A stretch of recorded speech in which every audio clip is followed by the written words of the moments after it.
ठीक, अब आज लेक्चर 9 में हमारे रिवाइज करेंगे कि माइटोकॉन्ड्रिया प्लास्टिड के पास, जो प्लांट सेल में होता है उसके पास खुद का न्यूक्लियस होता है। और माइटोकॉन्ड्रिया के हम बारे में जानते हैं, उसके पास खुद का अपना 70S होता है, उसको ज़्यादा एनर्जी की जरूरत होती है और ये यूकैरियोट के अंदर प्रोकैरियोट का काम करता है।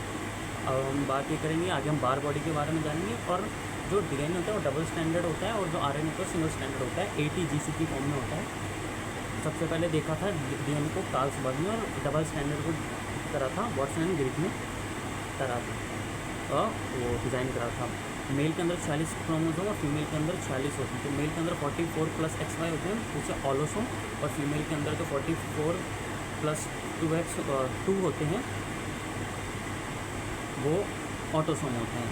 देखिए 44 जो क्रोमोसोम होते हैं वो अंग को डिसाइड करते हैं, और जो 2 होते हैं वो लिंग को करते हैं। तो XY हम जानते हैं, और मेल वाले को ऑलोसोम, फीमेल वाले को ऑटोसोम। बार बॉडी होता है नंबर ऑफ X - 1। जैसे मेल के अंदर 1 X है तो -1 0, और फीमेल के अंदर 2 X है तो 2 - 1 1 होता है। तो क्रोमोसोम नंबर ऑफ चिंपैंजी में 48 होते हैं, आलू में 48 होते हैं, मच्छर में 6 होते हैं, मच्छी में 12 होते हैं, और मानव के अंदर 46 होते हैं। चिंपैंजी और मानव के जैसे दिखते हैं, हमें पता है। चिंपैंजी में 48, मानव के अंदर 46, एक जैसे उनमें हमारी वेराइटी होती है, लेकिन वो है नहीं। पेट मतलब कुछ तो फर्क है।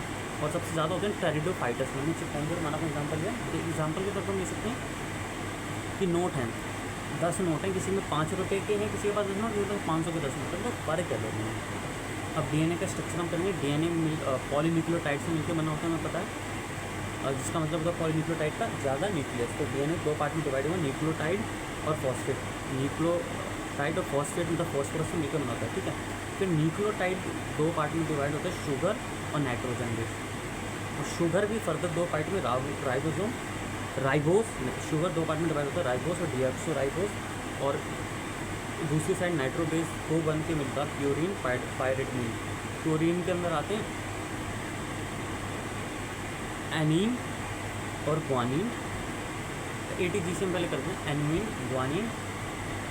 एक बार ATGC कन्फर्म, वेट, ठीक है। तो ATGC adenine, guanine, thymine, cytosine. तो एडेनिन, ग्वानिन होता है प्योरीन, और थाइमिन और साइटोसिन होता है पायरेटमीन।